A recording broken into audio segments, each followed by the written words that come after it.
Chapter 1. The secret of union is not about them. It's about you. You've probably heard it 1,000 times. When will my twin flame return? When will union happen? Why is the universe keeping us apart if we're meant to be together? But what if I told you union doesn't begin when you finally see them again? It begins the very moment you start to meet yourself. Yes, you. Not the version that tries to appear strong, spiritual, or healed enough, but the version that still aches, still waits, still wonders why love feels so close and yet so far. That version, one you often hide, is the doorway to union. 1. The illusion of 2. Most twin flames spend months, even years, chasing the external reflection of love, the physical counterpart. You look for signs, synchronicities, and divine timing, hoping each one means they're coming back. But the greatest paradox of the twin flame journey is this: the more you chase the external, the further union moves away. Why? Because the entire journey is designed to mirror what's still separated inside of you. Union is not a romantic event. It's an energetic alignment. When your inner world vibrates in harmony, your outer reality begins to reflect it effortlessly. You don't earn union by doing shadow work or watching angel number 1111 appear 20 times a day. You become union when you stop searching for it outside yourself. 2. The inner marriage. Every soul carries two primary currents of energy, the divine masculine and the divine feminine. They are not about gender. They are about energetic qualities like day and night, action and rest, giving and receiving, logic and intuition. For most of us, these energies are unbalanced because of trauma, conditioning, and generational patterns. Your inner masculine may have been taught to always be in control, to protect through dominance, to move without feeling. Your inner feminine may have been told to suppress intuition, to please others, to depend on love instead of embodying it. When these two forces inside you are in conflict, life feels like a constant tug of war. You either overgive or overcontrol. You either lose yourself in love or shut down completely. The twin flame connection exists to mirror this internal imbalance. Your counterpart acts as the physical embodiment of the side you've abandoned. That's why one twin often runs, masculine energy avoiding emotion, while the other chases, feminine energy fearing abandonment. It's not personal. It's energetic. 3. The universe's hidden protection. When everything fell apart, the silence, the ghosting, the distance, you probably thought it was punishment. But in truth, it was protection. The universe will never allow two souls to merge physically if they are still divided internally. Union is sacred, not sentimental. It's not a fantasy of happily ever after. It's the merging of two complete beings who no longer seek completion in each other. If one or both of you are still operating from fear, dependency, or control, the universe creates separation as a divine pause. It's not saying you're not meant to be. It's whispering, you're not ready to hold this kind of light yet. Because real union is pure frequency, it amplifies whatever you carry within. If you're in love, it magnifies love. If you're in fear, it magnifies fear. That's why separation exists, not as a wall but as a mirror. 4. The turning point from chasing to integrating. The moment you stop asking when will they come back, and start asking what part of me am I avoiding, your entire vibration shifts. The chaser becomes the healer. The pain becomes the initiation. The journey turns inward. You start noticing how your inner masculine behaves. Maybe he's restless, pushing you to fix things, wanting control. You start soothing him with compassion instead of criticism. You listen to your inner feminine. Maybe she's terrified of being abandoned, craving validation, or waiting for a message that never comes. You hold her instead of silencing her. And slowly, something begins to change. The war inside you quiets. The energy that once pulled you in opposite directions starts to dance in rhythm. You begin to understand the love you were chasing was never lost. It was locked inside you all along. 5. A living example, the inner union in motion. Imagine a woman named Alara. For years, she waited for her twin flame, checking his social media daily, reading signs into every dream. She lived half in hope, half in heartbreak. One day, she realized her entire life revolved around waiting. So she made a radical choice to stop waiting and start becoming. She began nurturing her own inner feminine, resting, creating art, feeling her emotions without shame. She learned to listen to intuition instead of anxiety. She rebuilt her inner masculine, setting boundaries, taking action, protecting her energy. Months later, she felt something she hadn't felt in years. Wholeness. Not because he returned. He hadn't. But because she was finally home within herself. And here's the miracle. The moment she reached inner harmony, he did return. Not out of need but resonance. They recognized each other not as two halves but as two wholes. This is union. 6. The mirror law of energy. In spiritual physics, like attracts like. You cannot experience externally what you are not embodying internally. If you crave peace but still carry chaos, peace cannot anchor. If you want love but still reject yourself, love has no safe place to land. That's why inner union is the foundation. The external union is simply its echo.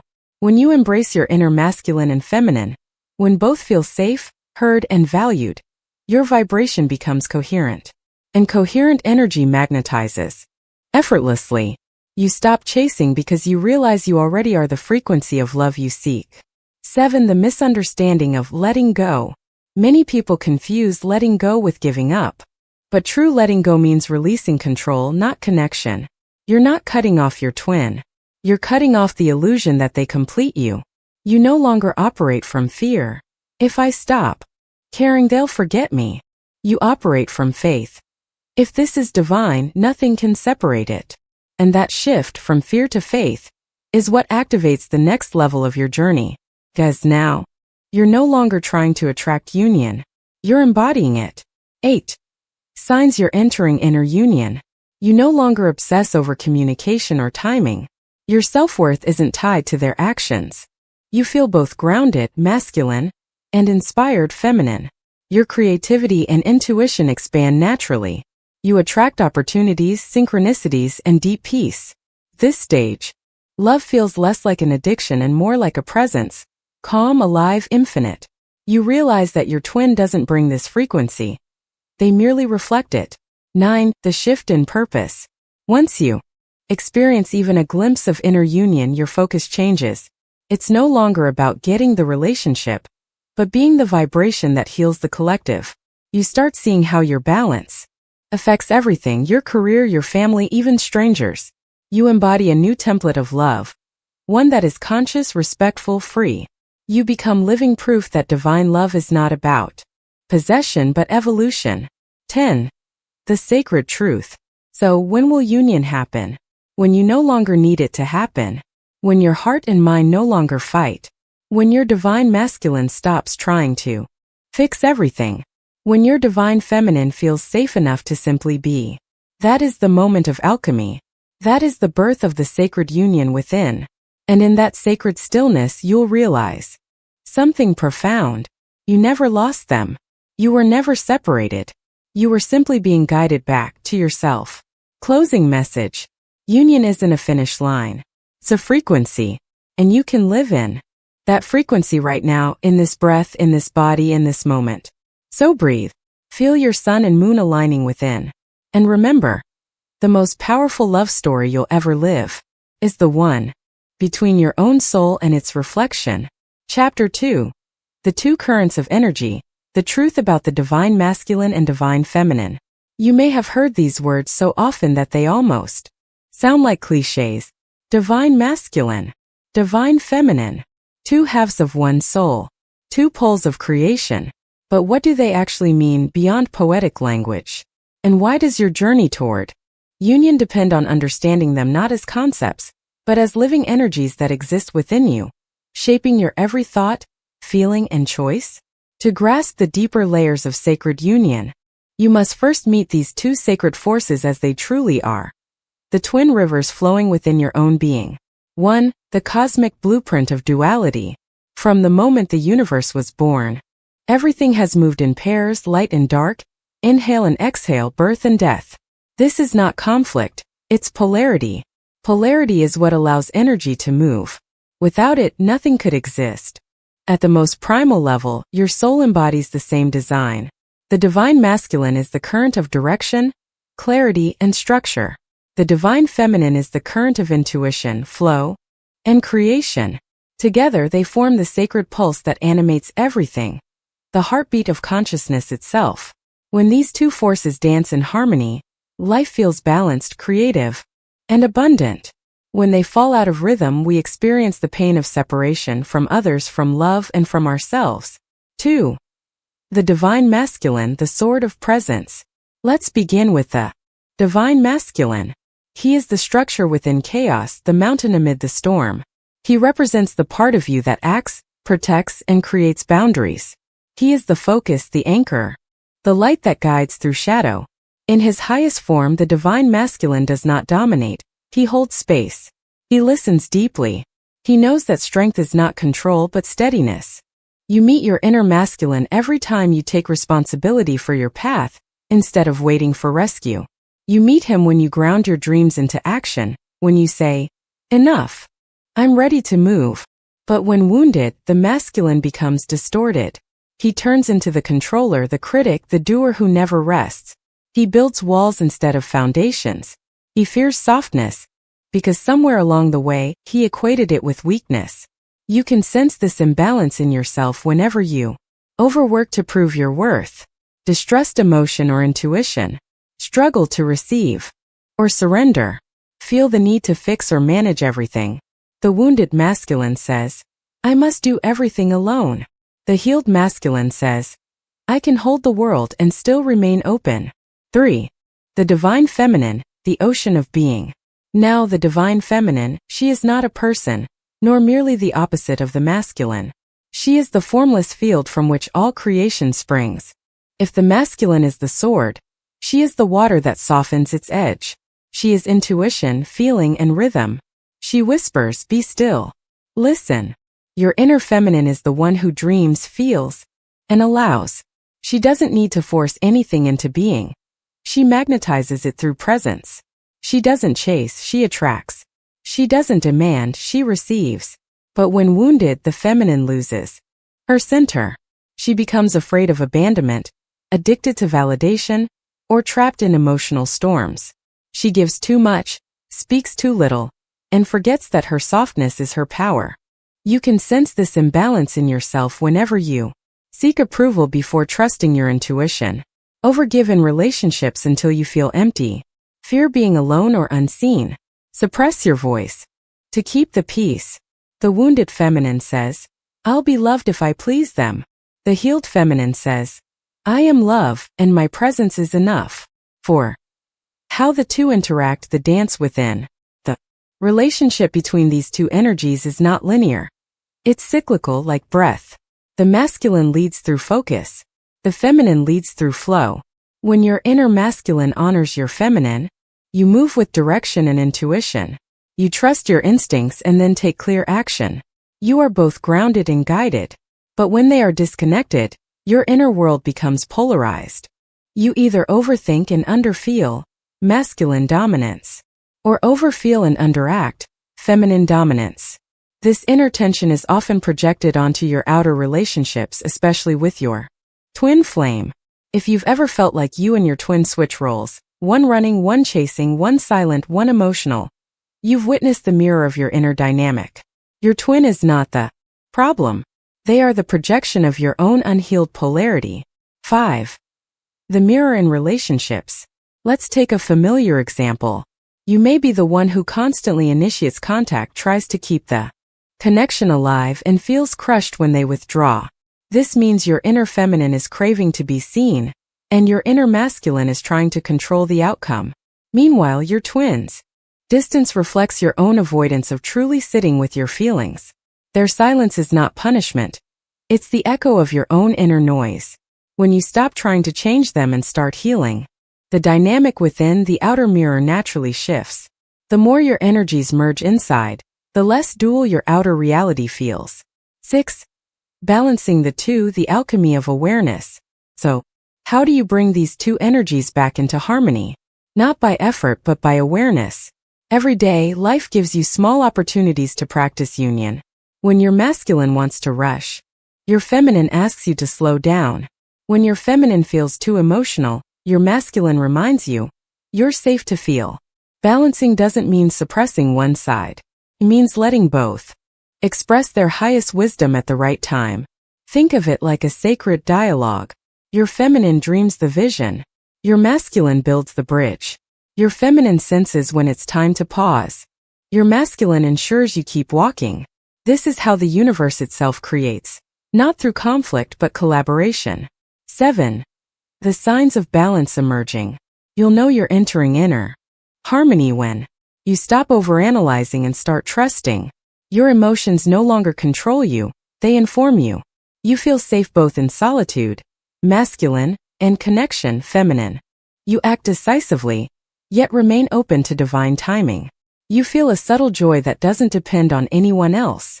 This is not a temporary high, it's a new baseline of being. You begin to feel as though life itself is dancing with you because it is. 8.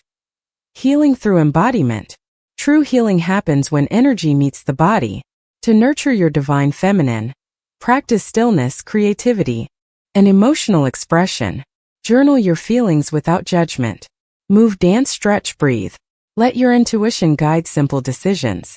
To strengthen your divine masculine, practice presence and commitment. Keep promises to yourself. Take inspired action even in small ways. Learn to protect your peace without closing your heart. Each small act of integration builds your inner foundation, like weaving golden threads between the two halves of your being. Over time, you'll notice that your intuition becomes clearer, your boundaries firmer, your actions gentler. You'll embody power without aggression, softness without weakness. That's the essence of inner union. Divine strength married with divine surrender. 9. The earthly expression of a cosmic balance. As your energies unify, even mundane moments begin to transform. You no longer feel split between spiritual and human. You handle work challenges with grace instead of tension. You express love without fear of loss. You rest without guilt. This is not fantasy. It's the natural byproduct of alignment. When the inner masculine and feminine merge, you live as the embodiment of sacred union. A being who walks the earth as heaven in motion. Your presence itself becomes medicine. You heal not by teaching but by being. People around you feel safe, inspired, and uplifted not because you try to help, but because your energy speaks wholeness. 10. The secret of creation. Here lies the ultimate mystery. The union of masculine and feminine is not only the foundation of love, it's the foundation of creation itself. When the masculine provides direction, and the feminine flows through it, something miraculous is born. A new reality. Every project, every relationship, every act of healing is born through this sacred dance. And so your inner union becomes the blueprint for the outer world. As within, so without. When your energies merge in balance, your outer union becomes inevitable. Not because you force it, but because you've become the frequency that allows it. Closing reflection. Close your eyes for a moment. Feel the pulse of your heartbeat, steady and rhythmic. That's your divine masculine. Now feel the rise and fall of your breath. Gentle, flowing, infinite. That's your divine feminine. They've been within you all along, waiting not to compete, but to coexist. When these two energies begin to love each other, to trust and protect each other within you, that's when your entire life transforms. You stop being a seeker of love, you become its source. Chapter 3. When energy falls out of balance, the true root of separation. There is a moment in every twin flame journey when everything seems to fall apart. The connection that once felt magnetic becomes unbearable. Communication fades, one person withdraws, the other chases. You start asking questions that feel like knives. Why are they running? Why can't we just be together? What did I do wrong? But here is a truth few people are ready to hear. The separation between you and your twin is not punishment. It's a mirror. The distance is showing you where your own inner energies are divided, where your divine masculine and divine feminine have lost harmony. The split out there is simply reflecting the split in here. 1. The energy imbalance beneath every separation. When your internal energies are misaligned, your outer world mirrors that disharmony. If your inner masculine is overactive, controlling, overthinking, driven by fear, you'll likely attract a partner who appears detached or emotionally unavailable. Why? Because your energy demands control, so the universe must balance it with resistance. If your inner feminine is overextended, constantly giving, waiting, or seeking validation, your twin might pull away, forcing you to reclaim your power. It's not that one person is wrong and the other right. It's that both are playing out an ancient dance of energy imbalance. You are the chaser because somewhere inside your feminine doesn't feel safe to receive. They are the runner because their masculine doesn't yet know how to stay. The story may look personal, but it's archetypal. It's the cosmic play of energy trying to return to balance. 2. The masculine out of alignment, the fear of losing control. When the divine masculine within you becomes wounded, he loses touch with his sacred purpose. To protect, to guide, to act from love. Instead, he begins to protect from love. He becomes rigid, logical to the point of paralysis, obsessed with outcomes, addicted to certainty. He fears vulnerability because vulnerability feels like chaos, something the masculine has been taught to suppress. This energy manifests as needing to figure out the connection instead of feeling it, trying to force communication or demand closure, obsessing over timing, signs, or strategies, building walls out of pride instead of boundaries born of love. You may not even realize how much your own inner masculine resists surrender. He believes that if he lets go, everything will collapse. But that belief is exactly what keeps you stuck in separation. The wounded masculine hides behind logic, but true divine logic is heart-led. When the masculine learns to serve love instead of fear, he becomes the protector of the sacred space between you and your twin, not the destroyer of it. 3. The feminine out of alignment, the fear of being left behind. The wounded divine feminine lives in a different kind of pain. The fear of abandonment. She has been conditioned to believe that her worth depends on being chosen. So she overgives, overfeels, and overextends, hoping that by doing enough, loving enough, sacrificing enough, she'll be worthy of love. She becomes addicted to emotional intensity, mistaking it for depth. She becomes the one who waits by the phone, reads tarot cards in tears, and prays for messages that never come. Her inner voice says, if I'm soft enough, patient enough, forgiving enough, maybe they'll return. But the truth is, she doesn't need to be softer. She needs to feel safe within her own being. When her feminine heals, she remembers her sovereignty. She no longer chases love, she becomes it. Her intuition sharpens. Her emotions no longer drown her but guide her. And ironically, when she stops running after her twin, she becomes magnetic again, not because of tactics, but because her energy finally stabilizes. 4. The push and pull, 2 sides of the same coin. In the twin flame dynamic, one person often embodies the wounded masculine energy, and the other the wounded feminine. But in truth, these are not two different energies, they are the same imbalance expressed in opposite ways. The runner runs from emotion, the chaser runs toward it.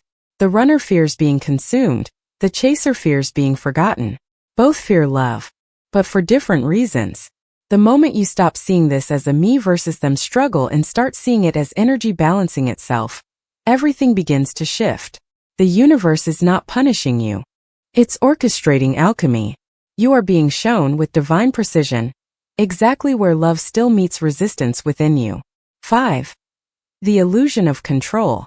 Separation often triggers a deep need to control outcomes, to fix the connection, to make sense of the silence. But control is a symptom of imbalance. It is the inner masculine trying to do the feminine's job, trying to create connection through logic instead of surrender.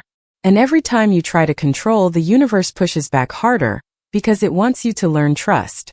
The feminine side of you must learn to receive without expectation. The masculine must learn to act without fear. Only then can energy move freely again. Think of it like breathing. If you keep inhaling without ever exhaling, you suffocate.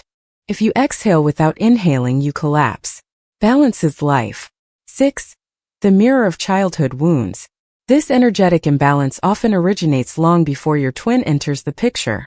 Your relationship with your inner parents, the archetypal masculine and feminine within you, sets the tone for your twin flame journey. If you grew up without emotional safety, your inner feminine learned to please and adapt. If you grew up without dependable protection, Your inner masculine learned to overcontrol or detach. Your twin arrives to mirror those wounds, not to heal them for you, but to trigger your remembrance that healing is an inside job. When you begin to parent yourself with the love and steadiness you once lacked, the external dynamic naturally begins to soften. Because at its core, twin flame union is not two lovers reuniting. It's the reunion of your inner child with your higher self, through the balance of inner masculine and feminine. 7. Emotional polarization, the energetic tug of war. Imagine your inner world as a scale. When one side dominates, the other compensates. If your masculine refuses to feel, your feminine will feel too much. If your feminine refuses to move, your masculine will act chaotically. This is why twin flame separation feels so intense. Both of you are amplifying each other's imbalance until one side finally breaks the cycle through awareness. And that awareness begins with a single question. What part of me is this person mirroring? Instead of asking, why won't they love me? Where have I stopped loving myself? Instead of wondering, why are they so distant? Ask, where have I gone numb inside? Every time you answer these questions honestly, energy realigns a little more. 8. The alchemy of awareness. Healing doesn't always look like peace at first. Sometimes it looks like confusion, fatigue, tears, and silence. Because when your inner energies begin to rebalance, everything that was hidden comes to the surface. Old emotions rise up for release. Long-suppressed anger or grief demands to be seen. This is not regression. It's purification. Let it happen. Allow your feminine to cry without judgment. Allow your masculine to admit he's afraid. Allow both to meet in honesty rather than shame. When you stop labeling emotions as good or bad, you step into the neutral zone, the 0 point where true union begins. 9. Returning to neutrality, the bridge to union. Neutrality doesn't mean you stop feeling. It means you stop reacting. You stop oscillating between hope and despair, chase and withdrawal. You anchor in a quiet knowing. Whatever happens, I am whole. From this inner stillness, both energies find rest. The masculine no longer feels pressured to control outcomes. The feminine no longer fears abandonment. And that's when the miracle occurs. The energy that once repelled now harmonizes. Your twin may feel this energetically long before any physical reunion. They may reach out, dream of you, sense your peace, because your frequency has changed. Union doesn't start with a message or a meeting. It starts with a shift in vibration. 10. The hidden gift of separation. It's easy to curse the silence, to believe you've been forgotten.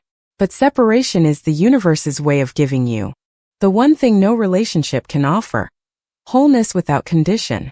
When you learn to hold both your inner masculine and feminine in love, the doer and the dreamer, the protector and the nurturer, you no longer need someone else to fill that space.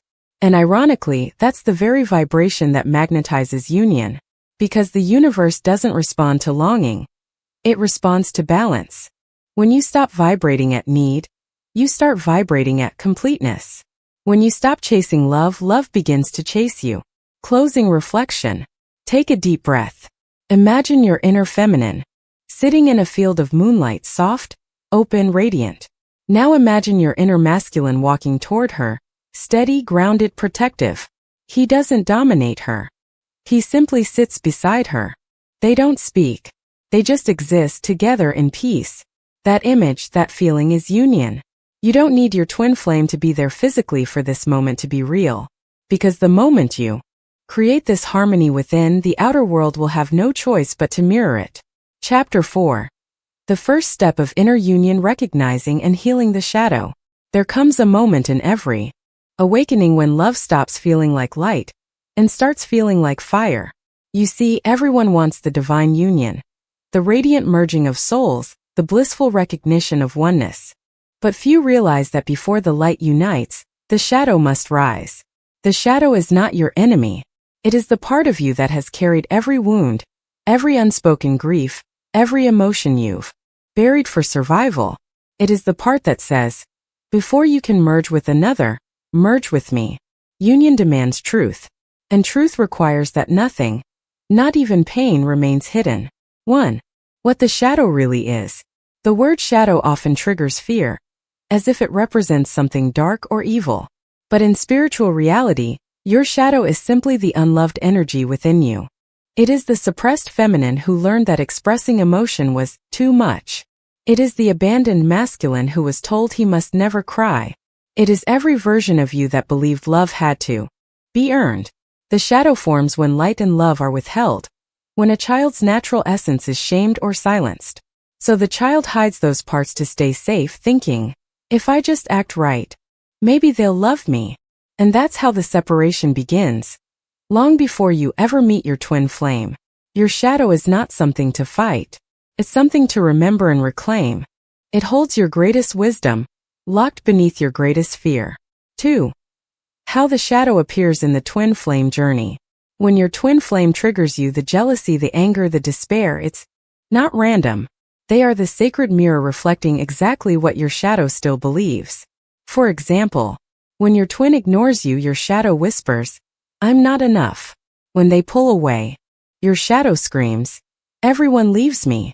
When they move on, your shadow panics, I was never truly loved. It's not the present that hurts, it's the echo of the past. Your twin isn't the cause of your pain, they are the activator of it. They awaken what has been asleep in your emotional body for lifetimes. You can either blame them or bless them for showing you where love has yet to reach. That's the moment when your journey transforms from obsession to liberation. 3. The masculine shadow, control, silence, and fear of weakness. The shadow of the divine masculine is born from distortion from generations of men and inner masculine energies in all genders, taught that vulnerability equals danger. He learned that to be safe, he must be in control. He must act without feeling. He must build walls instead of homes. When this shadow takes over, it looks like emotional detachment, avoidance of confrontation or intimacy, workaholism as a way to escape, anger masked as authority. At his core, the wounded masculine fears one thing, powerlessness. He cannot stand the idea of losing control, so he silences the feminine voice within, the intuition, the emotion, the mystery. But the more he suppresses her, the more his life loses meaning. The healing begins when the inner masculine dares to say, I don't have to know everything. I can hold space for what I don't understand. When he drops the armor, he discovers his true power is not domination. It's presence. 4. The feminine shadow, victimhood, overgiving, and fear of abandonment. The shadow of the divine feminine is equally painful, though opposite in expression. She was taught that love is conditional, that her worth depends on how much she gives or sacrifices. So she becomes the pleaser, the empath, the savior. She absorbs everyone's pain, believing that if she just loves enough, she'll finally be seen. Her wounds manifest as neediness or emotional dependency, fear of rejection or being alone, manipulation through guilt or silence, self-betrayal disguised as kindness. At her core, the wounded feminine fears one thing, abandonment. She believes she is not safe unless someone else chooses her. Her healing begins when she whispers back to herself, I choose me. When she stops seeking external validation, she reclaims her throne. Her softness turns into strength. Her sensitivity becomes divine intuition. And the moment she honors herself, her masculine rises to meet her in balance. 5. The cycle of projection. Until these shadows are seen, you'll keep projecting them onto your twin flame. You'll think, they don't care about me. They always run. They never listen. But the real question is, where have you not cared about yourself? Where have you been running from your own truth? Where have you silenced your own needs? Projection is not a sin, it's a mirror. It helps you locate what's unhealed by showing you what triggers you most. Every judgment you have about your twin is a breadcrumb leading you back to a forgotten part of yourself. 6. How to face the shadow without fear. Facing the shadow is not comfortable. It will ask you to sit in silence while every unresolved emotion rises. But remember, what comes up to leave. Here are 3 gentle ways to approach shadow work. 1. Radical honesty. When pain arises, instead of blaming, ask, what belief about myself is being triggered right now? For example, he ignored me may reveal, I believe I'm unworthy of attention. 2. Compassionate observation. Don't rush to fix it. Don't shame it. Just breathe and watch. Your awareness itself is healing energy. 3. Integration through the body. Emotions live in the body. Move them. Cry, dance, journal, scream into a pillow. Whatever helps energy release safely. You are not purging because you're broken. You are making space for more light. 7. The alchemy of inner dialogue. Healing happens when your inner masculine and feminine begin to talk instead of fight. Close your eyes. Imagine your masculine saying to your feminine, "I'm sorry for silencing you. You're safe to feel now." And imagine your feminine replying, "I forgive you. I trust you to protect us, not control us." This is not imagination, it's energetic reality. Every time you create this dialogue within, energy bridges the gap between your polarities. You stop living as fragments and start living as wholeness. 8. The emotional metamorphosis. Shadow work is like a caterpillar turning into a butterfly. Before it flies, it dissolves. Inside the cocoon, the old form disintegrates. Cells that once built the caterpillar's body melt into liquid chaos. Only then can new wings form. That's what's happening to you. The parts of you that once clung to control, fear, or validation are breaking down. Your old identity, the one built from survival, is dying. And yes, it feels uncomfortable. You might feel lost, exhausted, or even hopeless. But that's because you're in the chrysalis. You're not broken, you're becoming. 9. From shadow to sacred power. When you stop fearing your shadow, you discover its hidden gifts. The masculine's anger transforms into discernment. The feminine's sadness becomes compassion. Your loneliness becomes self-intimacy. Every emotion you once rejected turns into a teacher. You realize the shadow was never the opposite of light, it was the light, waiting for your acceptance to shine through. The divine paradox is this: you cannot fully embody love until you've made peace with what is unlovable. 10. The gift of wholeness. When your shadows are integrated, something magical happens. You stop seeing yourself as a victim of fate. You stop seeing your twin as a villain or savior. You realize that the union you were chasing was never about two people meeting. It was about all parts of you coming home to love. That's the moment the energy shifts. The triggers lose their power. The silence stops hurting. Because you no longer need validation, you are the validation. And in that vibration, your twin flame connection naturally transforms. Whether reunion happens or not, you feel complete, and that's what makes union possible. Closing reflection. Breathe deeply. Picture your shadow standing before you. Scared, trembling, maybe even angry. Now take her or him into your arms. Whisper, "You are safe now. I won't hide you anymore." Feel how your heart softens, how your energy steadies. That is the first step of real union, when you stop dividing light from dark within yourself. Because the soul doesn't choose sides. It only wants integration. And once you become whole, the universe mirrors that wholeness back through peace, through purpose, and eventually, through love that doesn't wound but awakens. Chapter 5. Life as the test. When every experience becomes a lesson in balance. You've faced the shadows. You've begun to understand the dance between the divine masculine and the divine feminine within you. But now comes the true test, the world itself. Because once you awaken to balance, the universe doesn't simply reward you with ease. It reflects your new awareness through a series of experiences that ask, can you live this truth, not just know it? The classroom of union is not found in meditation halls or sacred retreats.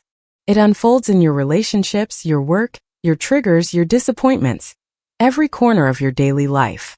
Every situation becomes an energy exam, asking whether your inner balance is real or still theoretical. 1. The universe as a mirror classroom. The universe doesn't test you to punish you. It tests you to confirm your frequency. You say, I am healed. Life whispers, prove it. You say, I trust divine timing. Life delays something precious just to see if you truly do. You say, I've balanced my feminine. Life places you in a situation where you must receive love without control. You say, I've strengthened my masculine. Life throws you into uncertainty to see if you can still lead with faith instead of fear. These moments aren't setbacks. They are integration checkpoints. Because spiritual growth isn't measured by how peaceful you are in meditation. It's measured by how you respond when everything you love feels uncertain. 2. The dance of response when the old energy reappears. After deep inner work, you might feel like you've conquered your patterns, until they reappear in a new disguise. Perhaps you meet someone new, and the same dynamic of overgiving resurfaces. Or you achieve a success and suddenly your fear of failure returns. Or your twin reappears, and all the old wounds reopen. Can feel discouraging, as if you've regressed. But you haven't. You're being shown the residual frequency, the final layers that need conscious mastery. When an old pattern arises, it doesn't mean you've failed. It means you've reached the level where your healing meets reality. The question isn't, why is this happening again? The question is, can I respond differently this time? 3. The 3 archetypal tests of energy balance. Every soul walking the twin flame path experiences 3 recurring lessons that serve as initiations into true inner union. Let's explore them one by one. The test of trust, when nothing seems to move. This is the test of the divine feminine. It comes when everything feels frozen, no communication, no progress, no sign from the universe. Your feminine energy is being asked, can you stay open even when you don't receive? The wounded feminine panics. She interprets silence as rejection. But the healed feminine knows that emptiness is also sacred space. She learns to sit in the void, the cosmic womb, trusting that creation is happening in the unseen. She no longer fills the silence with worry. She fills it with presence. This test transforms waiting into receiving. You stop begging the universe for signs, and start noticing the signs within your own heart. B. The test of action when everything demands a choice. This is the test of the divine masculine. It arrives when you must act even though fear whispers, what if you're wrong? The wounded masculine hesitates or controls, either doing nothing or doing too much. But the healed masculine acts from clarity, not anxiety. He learns that leadership doesn't mean domination. It means alignment with purpose. When your masculine is healed, you no longer act to escape discomfort. You act because your inner guidance says, now is the time. In love, this means communicating truth instead of playing games. In work, it means stepping forward without needing guarantees. In healing, it means taking consistent steps, not waiting for perfect conditions. Through this test, your masculine becomes the sword that cuts through confusion. Sharp, honest, and kind. C. The test of surrender when both energies must dance together. This is the final and most subtle exam. It arrives when both your masculine and feminine must operate in harmony. For example, you receive intuitive guidance, feminine, but you must act on it, masculine. You need to assert boundaries, masculine, but do it with compassion, feminine. This test asks, can you embody both energies without conflict? It's no longer about healing one side. It's about living from integration. And here's the paradox. This stage feels effortless, yet it demands absolute presence. Because you can't fake balance, your energy will always reveal the truth. 4. Real-life reflections, the energy of daily situations. To truly understand inner union, look not at your twin flame but at your reactions in ordinary moments. When someone criticizes you, does your inner masculine protect your boundaries or attack in defense? When life slows down, does your inner feminine surrender to rest or spiral into guilt? When uncertainty arises, do you hold steady in faith or collapse into anxiety? Each of these moments is a mirror of your inner relationship. Every reaction tells a story about how your masculine and feminine are relating right now. And the key to mastery isn't perfection, it's awareness. Every time you pause and ask, which energy is leading me right now, fear or love? You bring light into your system. 5. The trigger as teacher. Most people see triggers as enemies, but on the twin flame path, triggers are sacred teachers. A trigger simply means, here is a part of you that's ready to be seen. When you feel jealousy, anger, or rejection, instead of running from it, trace it inward. Which part of me feels unsafe? Which energy, masculine or feminine, feels unseen right now? For example, if jealousy arises, your feminine may be crying, I don't feel chosen. Your task is not to silence her but to Comfort her with your inner masculine stability. If anger appears, your masculine may be saying, "My boundaries were crossed." Your task is not to shame him but to let your feminine's compassion soften the reaction. In this way, every emotional wave becomes an opportunity for the two energies within you to hold each other instead of fight. 6. The divine mirror principle. Remember, everything external is an energetic reflection of what you hold internally. If someone disrespects you, it's not always because they're cruel. It may be because your inner masculine hasn't learned to protect your space. If someone ignores you, it may be because your inner feminine still doesn't believe she's worthy of attention. When you shift your energy, the outer mirror naturally adjusts. You no longer need to fix the world. You just need to adjust your vibration. This is the mastery of inner union, the understanding that you create from alignment, not control. 7. When balance becomes your default. Eventually, balance stops being something you chase. It becomes the air you breathe. You wake up one morning and realize you no longer feel desperate for communication. You no longer need validation to feel safe. You no longer swing between extremes of doing and waiting. You're simply steady. This steadiness is not indifference. It's maturity. It means your masculine and feminine now trust each other enough to co-create reality in peace. And this peaceful frequency radiates outward, transforming your relationships, work, and connection with your twin flame. They may feel it across miles, the subtle shift in your energy that says, "I am whole." 8. The lesson of detachment, love without ownership. As your inner energies harmonize, your perception of love transforms. You no longer love to possess, you love to express. You no longer seek connection to fill emptiness. You share connection from fullness. You begin to see that love at its highest form is not an exchange, it's an emanation. It flows naturally without demand or fear. It blesses everything it touches, yet clings to nothing. When your masculine and feminine are balanced, you realize you don't need to own someone to be one with them. You can let go without losing connection. You can love deeply without losing freedom. You can unite energetically long before the physical reunion occurs. 9. The integration crisis, the final test before stability. Before true balance anchors, you may experience what mystics call an integration crisis. This is when everything feels confusing again.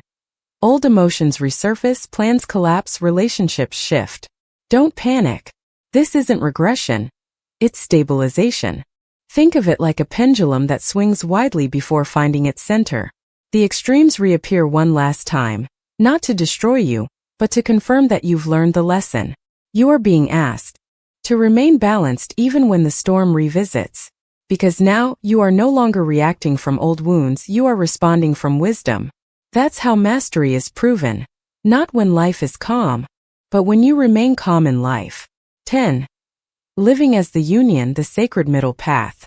When you finally pass these energetic tests, you don't become perfect. You become whole. You live the middle path, where love and logic walk hand in hand, where intuition and action flow as one. Your masculine no longer overpowers your feminine. He listens, protects, and acts from her guidance. Your feminine no longer manipulates your masculine. She trusts, inspires, and creates through his structure. Together, they become the living union, the inner marriage that radiates peace without words.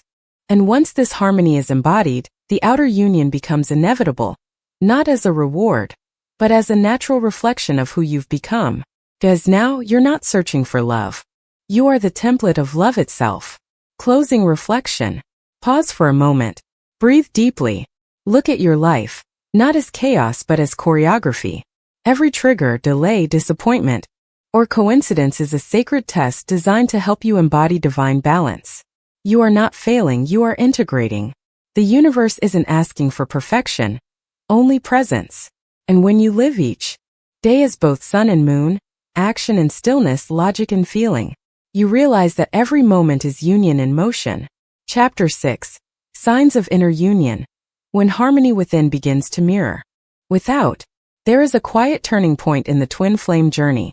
A moment that often goes unnoticed because it doesn't come with fireworks, messages, or dramatic signs. It comes in silence. It comes when you wake up one morning and realize that something inside you has shifted. You're not chasing anymore. You're not waiting anymore. You're being. This chapter is about that sacred moment when inner union begins to manifest, when your divine masculine and feminine energies stop competing and start co-creating, when life begins to mirror your wholeness instead of your wounds. You'll know you've reached this stage not by what you gain, but by what you no longer need. 1. The calm after the storm.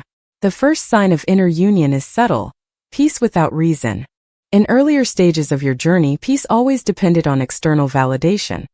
A message from your twin, a sign from the universe, a successful meditation. But now, peace arises on its own. It doesn't need proof. You wake up and feel stillness instead of longing. You look at your twin's absence and no longer interpret it as rejection, only divine timing. You stop asking, when will union happen? And begin to feel, union is happening within me. This stillness isn't apathy. It's alignment.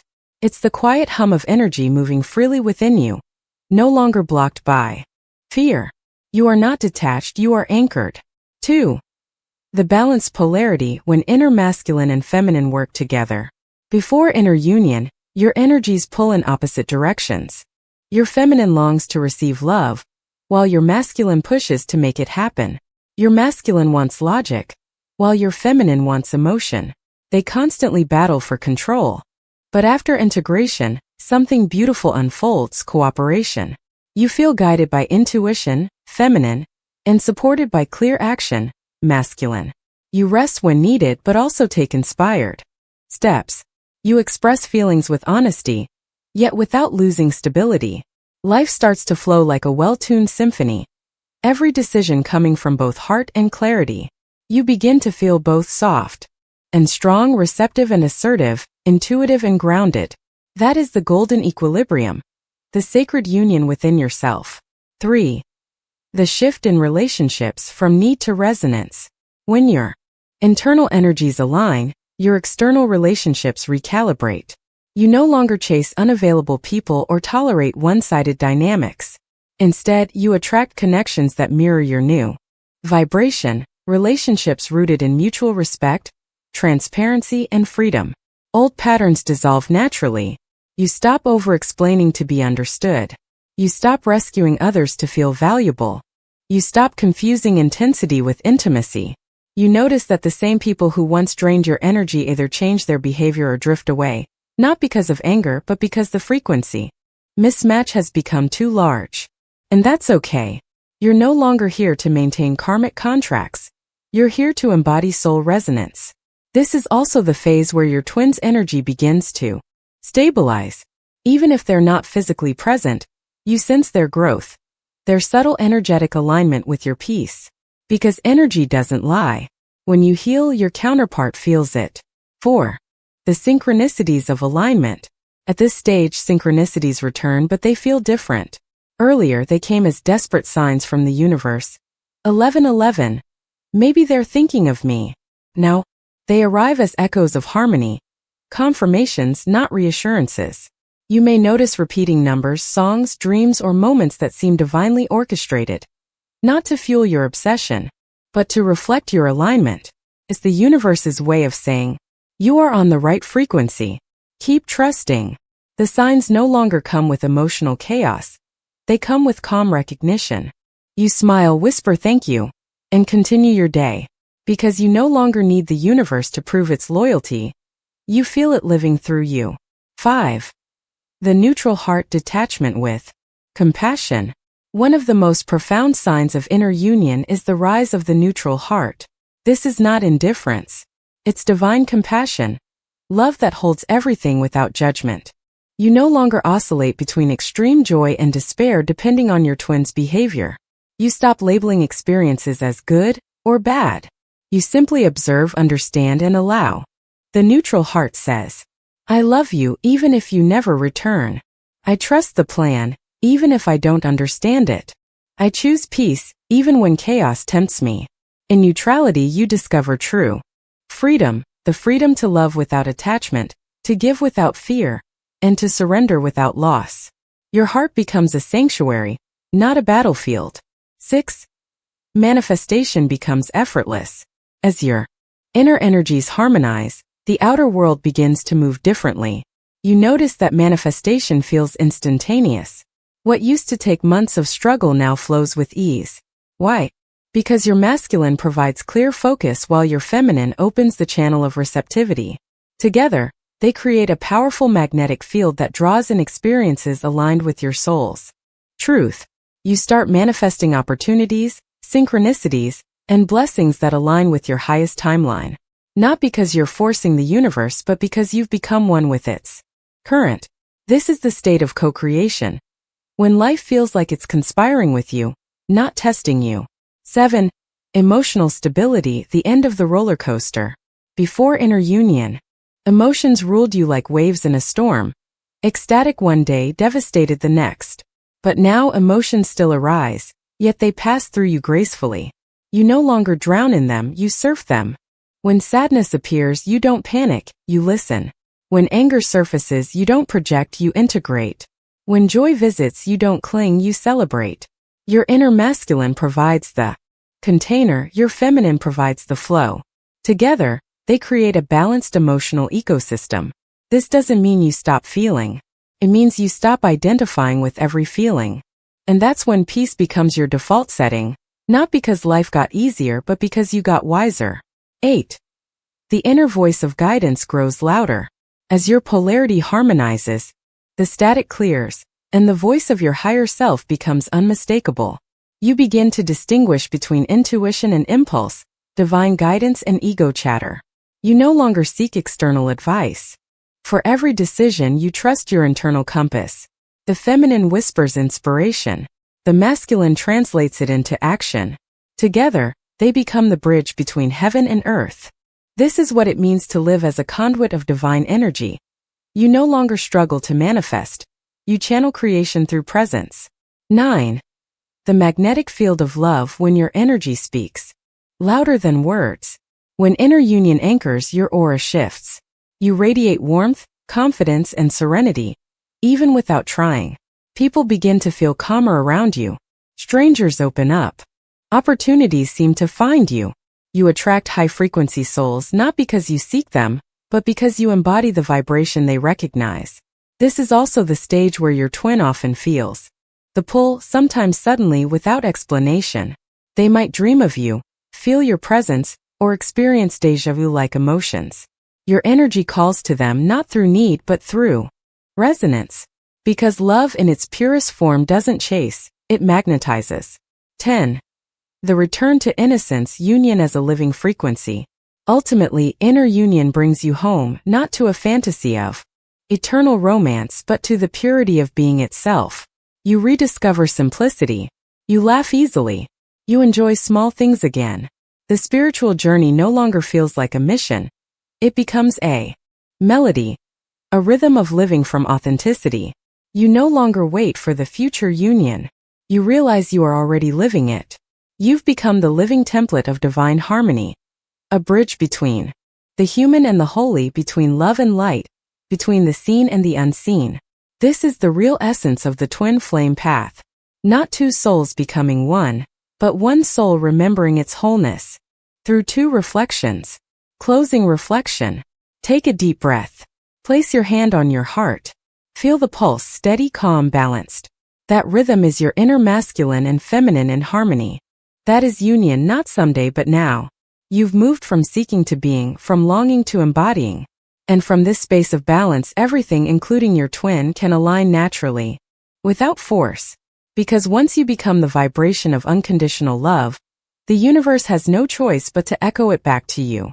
Chapter 7. Becoming the living union.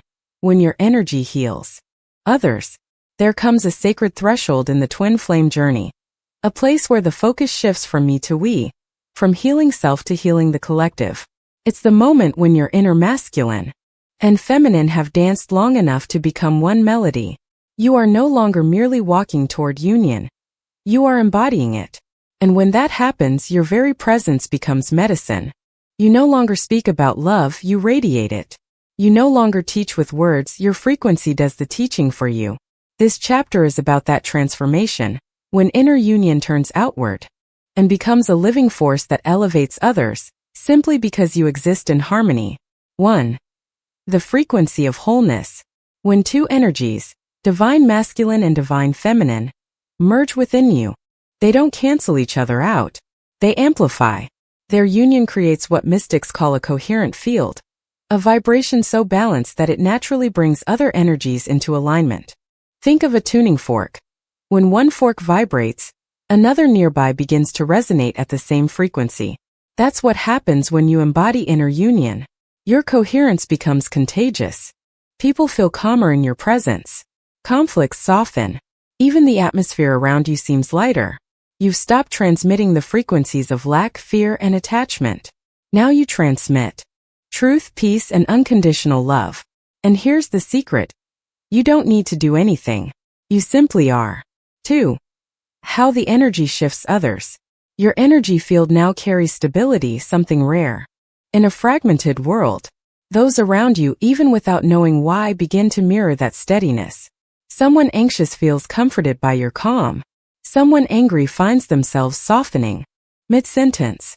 Someone lost begins to remember who they are, just by being near you. This is not manipulation. It's resonance. You're no longer trying to fix people, you're embodying the frequency, where they remember their own balance. True union isn't about teaching others to love. It's about being loved so completely that everyone who encounters you remembers that they are, too. 3. The purpose of twin flames beyond romance. Most people think twin flames exist to reunite romantically, but that's only one layer of the story. The deeper purpose is to anchor a new template of love on Earth. When both counterparts reach inner union, they emit a vibration that affects not only their immediate surroundings, but the collective grid of consciousness itself. You become walking embodiments of balance, divine polarity harmonized into wholeness. Your energy literally changes the energetic architecture of human relationships. This is why so many twin flames are drawn to creative, healing, or humanitarian work once they stabilize. Some write or speak with unprecedented clarity. Some heal through art, music, or touch. Some create new systems that blend logic and compassion, the masculine and feminine in service to humanity. You begin to realize that union is a mission, not a destination. And you are part of something far greater than the story of you and them. 4. The magnetic aura of the balanced soul. As inner union deepens, your aura expands. Its light becomes stable, not flickering between highs and lows, but constant, golden, serene. People may start telling you, you feel different. I don't know why, but being near you makes me calm. I had a dream about you. It felt healing. This is not ego, it's energetic truth. Your field has become a union template, a microcosm of what the new earth vibration feels like. Balanced, conscious, heart-centered. You walk through the world as a lighthouse, not forcing others to see, but shining so steadily that they can find their way back to themselves. 5. The masculine in service, the guardian of creation. In this stage, your inner divine masculine steps fully into his sacred role as protector and guide, not of control but of devotion. He builds containers for love to flourish. He sets healthy boundaries, ensuring that your feminine can stay open without fear. He takes action in alignment with intuition, bringing her dreams into form. He provides structure for your creative expression, so that love becomes tangible. Through him, your ideas become reality. Through him, your compassion gains direction. Through him, the abstract becomes anchored. He is the riverbank that lets the feminine's waters flow with purpose instead of chaos. When your masculine serves love instead of ego, your power becomes clean, not to dominate, but to create heaven on earth. 6. The feminine in service, the channel of grace. Simultaneously, your inner divine feminine expands into her role as the intuitive heart of creation. She no longer hides her emotions. She honors them as sacred guidance. She receives without guilt, knowing that receptivity is a form of strength. She creates from joy, not survival.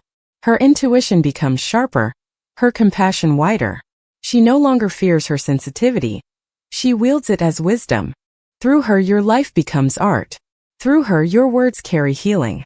Through her, your love becomes limitless, not bound by outcomes. Together, the feminine's grace and the masculine's Strength form a perfect circle, the yin and yang finally complete. 7. Living without resistance. One of the clearest signs that you are embodying the living union is the absence of inner resistance. You stop fighting life. You stop pushing against the flow. You realize that surrender is not weakness. It's alignment. Now when challenges appear, you don't ask, "Why is this happening to me?"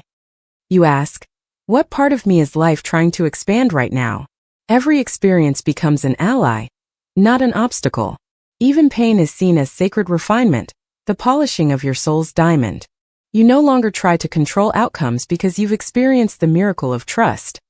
Every time you let go, life rearranges itself for your highest good. This is the final freedom to act when guided and rest when called, knowing both are divine. 8. The echo of union in the physical world. When you embody the living union, your external world begins to reflect it unmistakably. It might not always look like the storybook version of union, but it will feel divinely orchestrated. For some, this manifests as physical reunion with their twin flame, effortless, natural, and peaceful. The connection no longer burns, it glows. Both individuals have matured enough to hold divine love without distortion. For others, the mirror arrives through different forms. Soulmate, a creative partner, or a community that matches their frequency. Because once you've reached this vibration, union is no longer a person. It's a frequency you live in. You stop needing the one because you've become the whole. 9. The collective ripple, healing through presence. Your energy now begins to affect people and places you've never met. A message you write uplifts someone continents away. A silent prayer shifts the energy of a household. Your frequency ripples through the web of consciousness, igniting awakening in those ready to remember.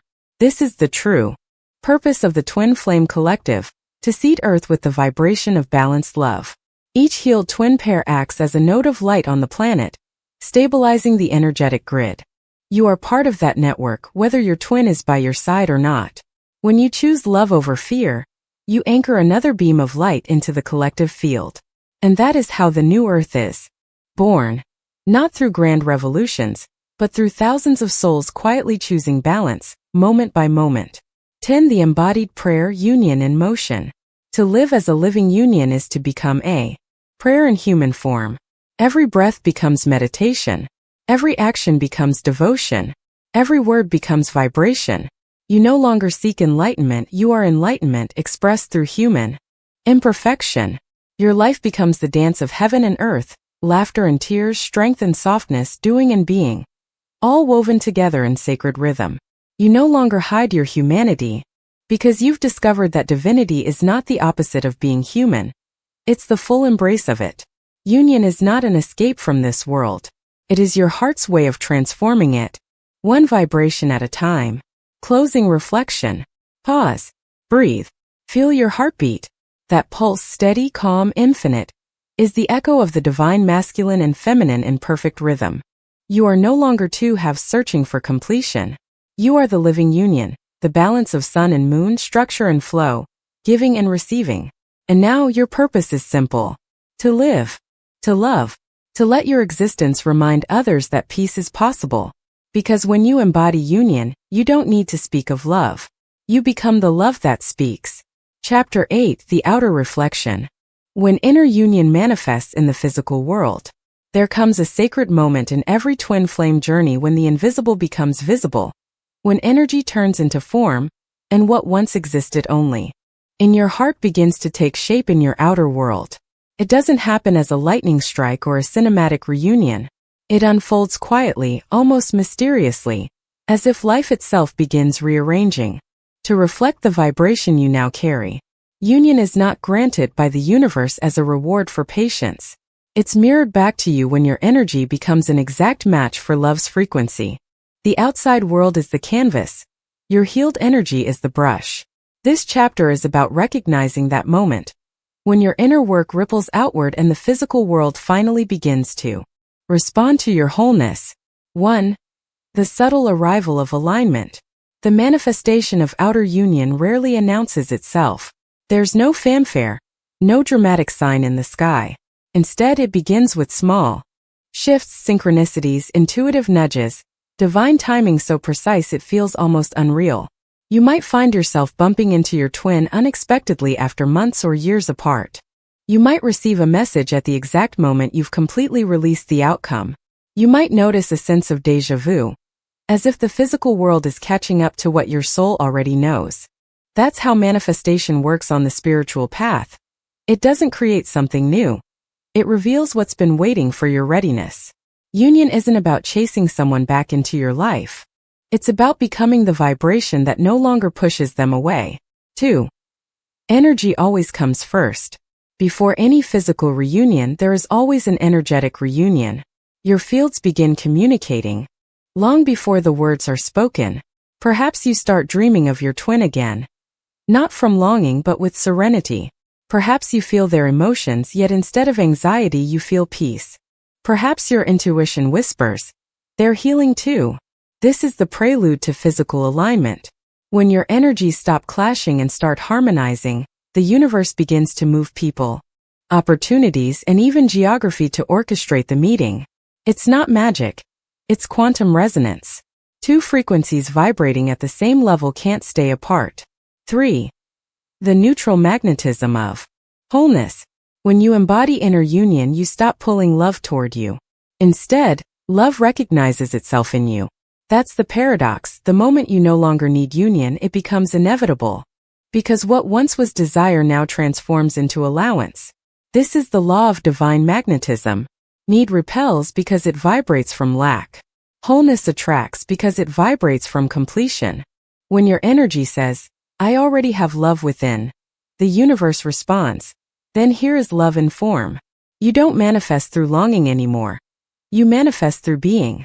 That's when your twin or a matching soul frequency naturally gravitates back into your orbit. Not out of destiny forced, but out of resonance fulfilled. 4. The new energy of connection. Once the physical connection reactivates, whether with your twin flame or another divine counterpart, it feels radically different from the old version. The past dynamic was karmic, hot and cold, push and pull, desire mixed with pain. But now the energy feels clean. There's no anxiety in communication. No need to prove, chase, or fix. You speak less but feel more. Silence is not scary. It's sacred. This new connection doesn't drain. It nourishes. It doesn't demand, it supports. It's not about dependency. It's about co-creation. The love becomes functional in 3D, the physical world, because it has already matured in 5D, the spiritual plane. You realize that love doesn't need constant reassurance. It only needs presence. 5. Recognizing the difference between fantasy and reality. Many seekers confuse the physical union with an idealized romance, but in truth, union is not perfect harmony all the time. It's authentic alignment. Even in the most awakened relationship, triggers may still arise, but instead of destroying, they now refine the bond. You don't escape challenges, you move through them consciously. The difference lies in the foundation. Both partners are now aware of their own energy. When the masculine feels overwhelmed, he no longer shuts down. He communicates. When the feminine feels emotional, she no longer blames. She expresses with clarity. This is divine partnership in motion. Two souls walking side by side, not to complete each other, but to expand together. 6. The universe orchestrates in divine timing. Union is never late. It arrives at the only possible moment, when both souls can hold the frequency of unconditional love. Until then, separation is mercy. The universe delays physical contact not to punish, but to protect. If either soul still carries fear, control, or dependency, reunion would collapse under its own weight. The energy of union is too pure for distortion to survive within it. So the waiting, the pauses, the delays, they're not voids. They are sacred calibrations. Every day apart, you both are being aligned, emotionally, mentally, and energetically, to sustain the magnitude of this love in the physical realm. When union finally happens, you'll understand why it couldn't have come a day earlier. 7. Signs you are near physical union. Here are subtle yet powerful markers that outer alignment is approaching. Peace instead of craving. You feel complete even without communication. Inner knowing. You sense that something is shifting. a quiet certainty replaces confusion. Synchronicities multiply. Songs, symbols, and accidental meetings begin to converge around both of you. The mirroring softens. You no longer project your wounds, you see your twins. Humanity with compassion. The old story dissolves. You stop retelling the narrative of separation. You start living the vibration of connection. At this stage, physical union becomes almost effortless, a natural consequence of energetic maturity. You may not even realize it's happening until one day you look around and realize, this peace I've cultivated within me now lives outside me. 2. 8. The purpose of physical union. When twin flames reunite in the physical, it's not merely for personal happiness. It's for service. Together you become a portal, a vessel for divine energy, to express itself through creativity, healing, or collective upliftment. You may feel called to build something. A project, a movement, a home that radiates higher consciousness. The energy between you no longer loops inward in obsession, it flows outward as contribution. Your love becomes functional in the world. A healer and their partner anchor frequencies of compassion. Artists create from divine inspiration. Entrepreneurs infuse consciousness into material systems. The twin flame reunion is not the end of your journey. It's the beginning of your mission. 9. Maintaining the balance. After union, physical union doesn't mean mission accomplished. It's the start of conscious co-creation, which requires daily awareness. Without mindfulness, old patterns can still resurface. Ego can slip back in quietly, disguised as righteousness or attachment. That's why both partners must continue their inner practices, meditation, grounding, truth-telling, and shadow integration. Union is a frequency that must be maintained, not possessed. When both individuals stay rooted in self-awareness, the relationship becomes a living spiral, constantly expanding, never collapsing. You learn that growth doesn't stop when the connection becomes physical. It deepens. Love evolves from emotion to embodiment, from passion to peace, from desire to devotion. 10. Union as heaven on earth. The ultimate manifestation of inner union is not just romantic reunion. It's embodied divinity. It's the realization that heaven was never elsewhere. It was always within you, waiting to be expressed through human form. Now, as you walk through the world, you carry heaven wherever you go. Every gesture becomes prayer. Every touch becomes blessing.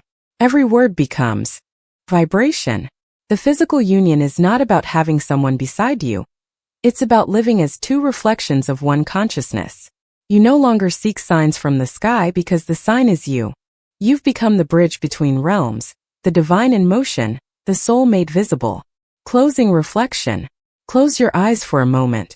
Imagine standing in front of your twin not as two lovers, clinging to the past, but as two souls bowing in gratitude. There is no need for promises, no need for control. Just presence. Just truth. That is union. Not a fantasy, not a goal, but a living frequency of peace, compassion, and shared purpose. You realize now, you were never waiting for them. You were waiting to become this. And in becoming this, the universe simply caught up. Chapter 9. Love without possession, the freedom of sacred union. When you reach the stage of physical or energetic alignment, something profound begins to unfold. You realize that love, the very thing you spent so long seeking, chasing, or trying to hold, was never meant to be owned. It was always meant to be lived. This chapter is about the sacred paradox of union. How you can love more deeply than ever before, yet feel freer than you ever imagined. It's the moment when your connection transcends attachment, when your love becomes so vast that it no longer demands, it simply is. 1. The end of ownership. Most of us were taught that love equals belonging. My person. My partner. My twin. But ownership is the language of the ego, not the soul. The ego says, if I love you, you are mine. The soul says, if I love you, I will let you be. In sacred union, love stops being a contract of mutual need and becomes a flow of mutual recognition. You no longer want to hold the other person in your arms, you want to hold them in their freedom. You don't love to keep. You love to liberate. That is the purest vibration of divine partnership, love without possession. Intimacy without control, connection without dependency. 2. The fear beneath attachment. To love freely, you must first understand why we cling. Attachment is rarely about the other person, it's about the illusion of safety. When we hold too tightly, it's usually because a part of us still fears abandonment. The inner child says, if I let them go, they'll forget me. If I stop trying, love will disappear. But the truth is, love doesn't vanish when you stop holding on, fear does. Fear can't survive in the presence of trust. When your divine masculine and feminine energies are balanced, both parts of you feel safe. The masculine knows he can trust the flow. The feminine knows she is supported, even in stillness. Together they form a love that breathes, expanding and contracting naturally, never suffocating. 3. The alchemy of space. One of the greatest misconceptions about union is that closeness equals connection. But in truth, distance can be divine. Just as the inhale requires the exhale, every relationship requires moments of space. Space allows energy to flow. It prevents fusion from becoming confusion. You may find that you and your counterpart naturally move through cycles, periods of deep intimacy followed by periods of solitude. Instead of fearing these cycles, you begin to honor them. Because now you understand distance doesn't mean disconnection, it means integration. During space, your energies recalibrate. During silence, your souls communicate beyond words. During separation, the bond matures. Sacred love thrives in expansion, not contraction. 4. The masculine's lesson, from control to devotion. For the divine masculine, whether in a man, woman, or energy form, the deepest transformation is learning that love cannot be led by control. He was conditioned to protect by holding tight, to lead by dominating, to love by containing. But in divine truth, control is fear disguised as care. When the masculine surrenders control, he becomes something far greater, a guardian, not a captor. His love becomes stable yet spacious, protective yet non-invasive. He no longer demands loyalty, he inspires it. He no longer seeks to possess the feminine, he adores her freedom. And in that surrender, his power multiplies, because his love becomes trust itself. 5. The feminine's lesson, from need to radiance. For the divine feminine, the greatest initiation is remembering that she doesn't need to be chosen to be worthy. Her love no longer comes from fear of losing, but from the joy of giving. When she releases attachment, her energy transforms. Her heart becomes magnetic, not because she chases but because she glows. She no longer molds herself to fit someone's love. She simply radiates and allows those who resonate to come near. She knows that to be truly loved, she must first love herself enough to never shrink again. In her sovereignty, she doesn't say, "Please stay." She says, "If you go, love still remains because I am its source." 6. The sacred flow of giving and receiving. In the early stages of awakening, love often feels unbalanced. One gives too much, the other too little. But after inner union, the balance restores itself. The masculine gives through presence, the feminine gives through openness. The masculine receives by allowing softness, the feminine receives by trusting protection. This dance becomes effortless, like the tides following the moon. No one keeps score, no one demands repayment. Because when love flows both ways, it replenishes itself. It doesn't drain, it renews. This is the hallmark of a sacred relationship. Both souls feed the connection through their authenticity, not through sacrifice. 7. Freedom as the ultimate form of commitment. In the old paradigm, commitment meant exclusivity, a promise to stay no matter what. But in the new earth energy, commitment means authenticity. It's not about staying out of duty, it's about staying because the energy remains true. It's not about saying forever, it's about saying fully right now. When two whole beings choose each other freely without contracts, fears, or dependencies, that choice carries more power than any vow. Because every day they wake up and say, "I still choose you," not because they have to, but because they want to. Freedom doesn't threaten love, it keeps it alive. 8. The spiritual law of detachment. Detachment is often misunderstood as coldness, but in spiritual truth, it's the highest form of faith. It says, "I trust the universe to guide what is meant for me. I don't need to hold what is already mine by vibration. Detachment is not indifference, it's reverence. It honors love enough to let it unfold naturally, without manipulation. When you master detachment, you discover that nothing real can ever be lost. Only what was never aligned can fall away. Your soul stops clinging because it knows. Love doesn't end, it evolves. 9. The return of pure joy. When love is no longer tied to fear, joy returns. A joy so innocent it feels like remembering home. You laugh more. You play again. You rediscover the lightness that existed before pain taught you to be careful. Your twin or your partner ceases to be a source of anxiety. They become a mirror for expansion. Their growth becomes your joy, their freedom your peace. You realize, the purpose of love was never to merge bodies, but to merge vibrations, until both hearts beat as one rhythm across infinite space. 10. Love as a living presence. At this stage, love stops being an emotion and becomes an atmosphere. You carry it everywhere, into your work, your art, your friendships, even your solitude. You don't need a relationship to feel connected. Connection has become your natural state. You don't need constant validation. Your worth emanates from the inside. You've discovered that love is not what you give or receive. It's what you are. And in that realization, every part of your life transforms. Your home feels softer. Your conversations become kinder. Your energy uplifts every space you enter. Because now love is not something you do. It's something you embody. Closing reflection. Close your eyes and imagine standing before your twin flame, but this time, neither of you reaches out to hold the other. You simply smile, two flames burning brightly side by side, each whole in itself, yet made more luminous together. There is no fear of losing because there is nothing left to lose. There is only expansion, only peace, only love that flows through, not to each other. That is sacred union, the final alchemy of love and freedom, devotion and individuality. It is not about becoming one. It's about becoming two who know they were never truly separate. Chapter 10. Heaven in the everyday, sustaining the frequency of union in the physical world. After the fire of awakening and the peace of inner alignment comes the most sacred initiation of all, integration. Because enlightenment that exists only on mountaintops or in meditation rooms is incomplete. The true measure of your union is not in visions, dreams, or synchronicities, but in how you live, speak, and love in the ordinary moments of your human life. This chapter is about grounding heaven into earth, carrying the vibration of union into work, relationships, daily routines, and even conflict.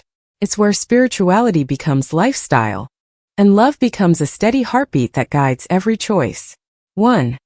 The true test of union, everyday life. When you reach inner balance, life doesn't stop challenging you. It becomes more refined in its lessons. The universe now tests not your capacity to awaken, but your ability to embody what you've learned. You will still face traffic, bills, misunderstandings, deadlines, and disappointments. But the difference is this: your reaction changes. Instead of slipping into fear or frustration, you pause. You breathe. You remember. This too is sacred. That moment of remembrance is union in motion. It's no longer about transcending human experiences, but transmuting them, turning ordinary moments into opportunities for grace.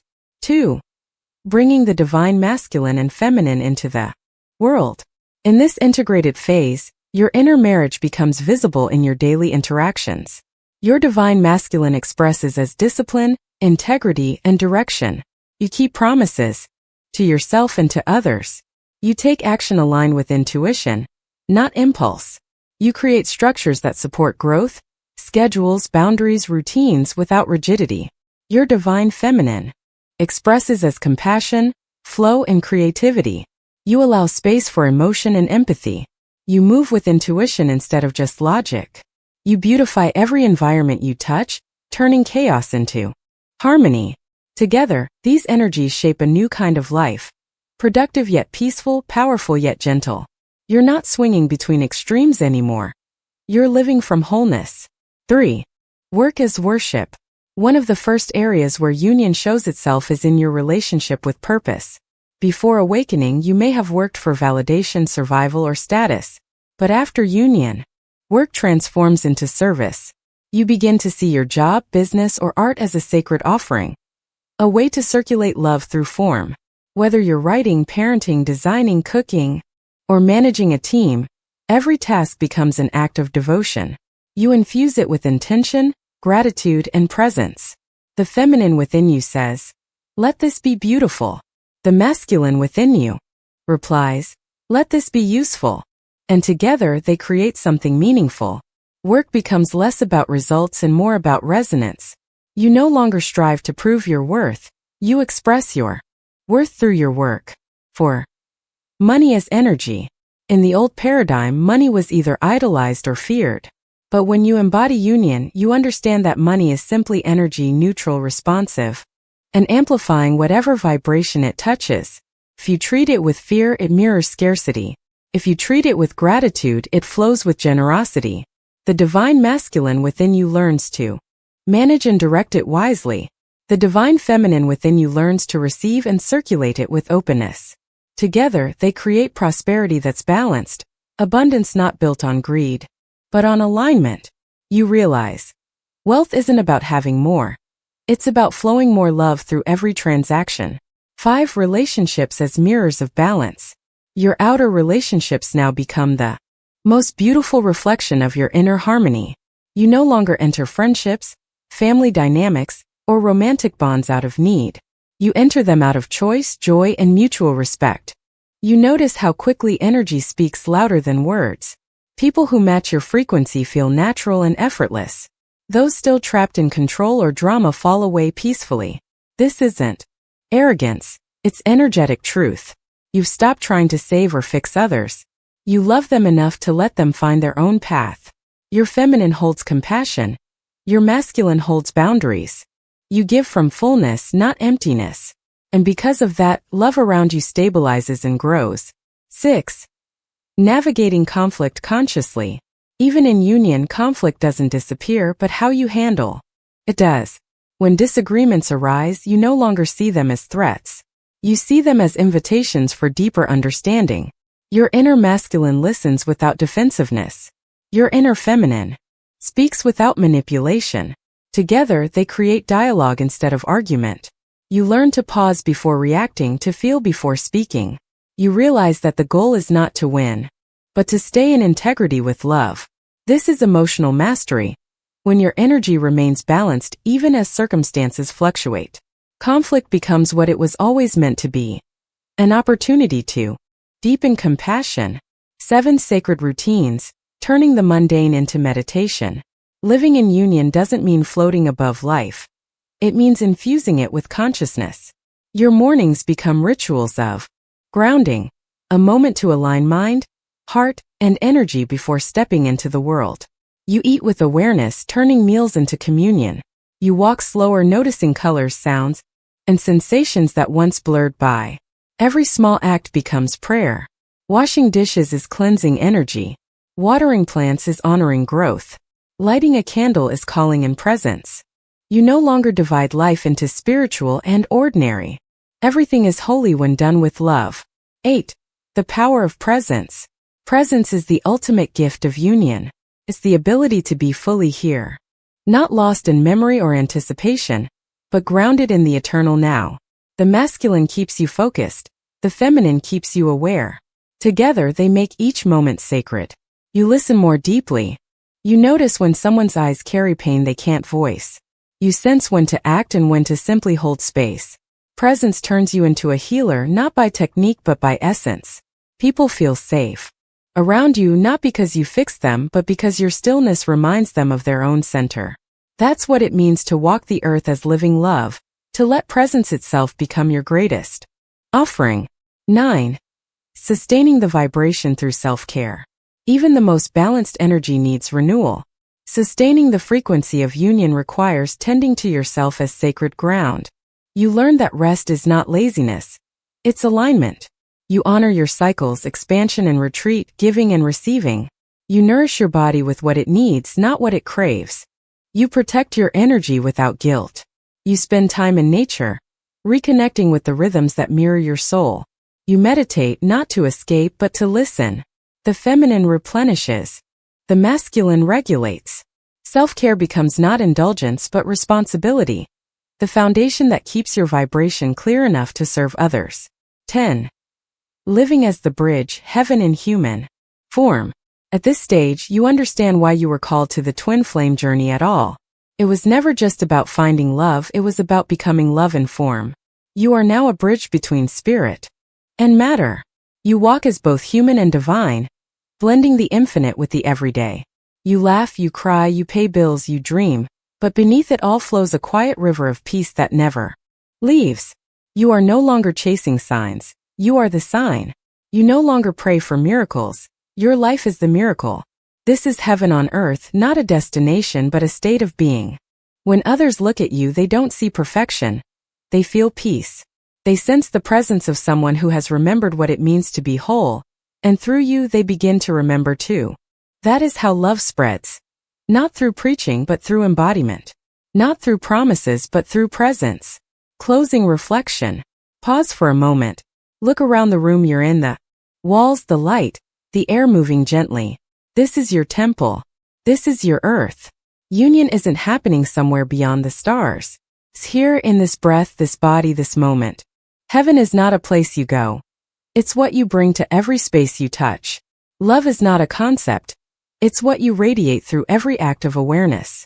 You've walked the path of separation, shadow and surrender. Now you walk the path of embodiment. And that's what this entire journey was leading you toward. Not to escape the world, but to sanctify it through your presence.